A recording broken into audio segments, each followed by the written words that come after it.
Halo, bertemu lagi dengan saya Rizky Mumpuni Diastuti. Kali ini kita akan belajar mengenai materi overmah. Overmah atau biasa disebut dengan keadaan memaksa atau bisa juga disebut dengan force majeure merupakan keadaan yang terjadi setelah dibuatnya persetujuan yang menghalangi debitur untuk memenuhi prestasinya. Debitur tidak dapat dipersalahkan dan tidak harus menanggung risiko serta tidak dapat menduga pada waktu persetujuan dibuat yang disebabkan adanya kejadian yang berbeda di luar kuasanya. Overmah atau keadaan memaksa merupakan landasan hukum memaafkan kesalahan debitur. Peristiwa ini juga mencegah menanggung akibat dan risiko perjanjian. Unsur-unsur overmah ada 3, yaitu yang pertama tidak dipenuhinya prestasi karena peristiwa yang membinasakan atau memusnahkan benda yang menjadi objek perikatan. Dalam unsur yang pertama ini bersifat tetap. Yang kedua yaitu tidak dipenuhinya prestasi karena peristiwa menghalangi perbuatan debitur untuk berprestasi. Sifat dari unsur yang kedua ini tetap atau sementara. Nah, unsur yang ketiga tidak dipenuhinya prestasi karena peristiwa tidak dapat diketahui atau diduga akan terjadi pada waktu membuat perikatan baik oleh debitur maupun oleh kreditur. Jadi bukan karena kesalahan para pihak khususnya debitur. Teori overmah ada 2. Yang pertama yaitu teori overmah objektif atau biasa disebut dengan ajaran ketidakmungkinan mutlak. Teori ini menyatakan bahwa debitur dikatakan dalam keadaan overmah apabila pemenuhan prestasi itu tidak mungkin bagi setiap orang. Sebagai contoh, dalam hal ini A akan menyerahkan barang kepada B dan barang tersebut merupakan seekor sapi. Tapi pada saat penyerahan barang di tengah jalan, sapi tersebut disambar petir sehingga prestasi tidak mungkin dilaksanakan bagi A kepada B atau bagi siapapun. Dalam hal demikian, menurut ajaran overmah objektif terdapat overmah.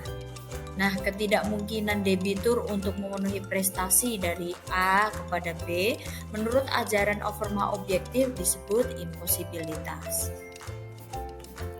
Teori overmah yang kedua yaitu teori overmah subjektif atau ajaran ketidakmungkinan relatif.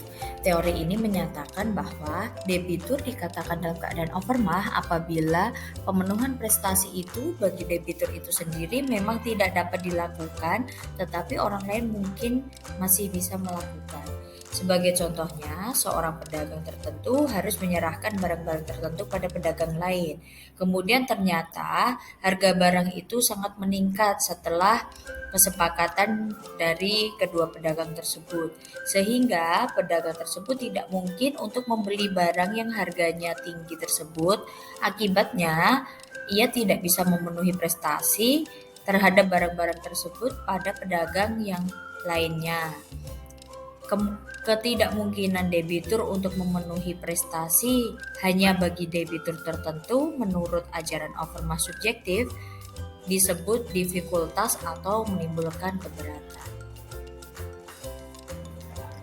Konsep overmah dalam Kitab Undang-Undang Hukum Perdata ditemukan dalam pasal berikut ini. Yang pertama yaitu dalam pasal 1244 Kitab Undang-Undang Hukum Perdata, yang mana disebutkan bahwa jika ada alasan untuk itu, si berhutang harus dihukum mengganti biaya, rugi dan bunga bila ia tidak membuktikan bahwa hal tidak dilaksanakan atau tidak pada waktu yang tepat dilaksanakannya perjanjian itu, disebabkan karena suatu hal yang tak terduga pun tak dapat dipertanggungjawabkan padanya. Kesemuanya itu pun jika itikat buruk tidak ada pada pihaknya. Ketentuan dalam pasal 1245 Kitab Undang-Undang Hukum Perdata yaitu tidaklah biaya, rugi dan bunga harus digantinya apabila karena keadaan memaksa atau overmah atau karena suatu keadaan yang tidak disengaja, si berutang berhalangan memberikan atau berbuat sesuatu yang diwajibkan atau karena hal-hal yang sama telah melakukan perbuatan yang terlarang. Selain kedua ketentuan tersebut, konsep overmah juga mengacu dalam pasal 1444 dan 1445 Kitab Undang-Undang Hukum Perdata. Akibat overmah ada 4. Yang pertama yaitu kreditur tidak lagi meminta pemenuhan prestasi. Yang kedua, debitur tidak dapat lagi dinyatakan lalai dan karenanya tidak wajib bayar ganti rugi.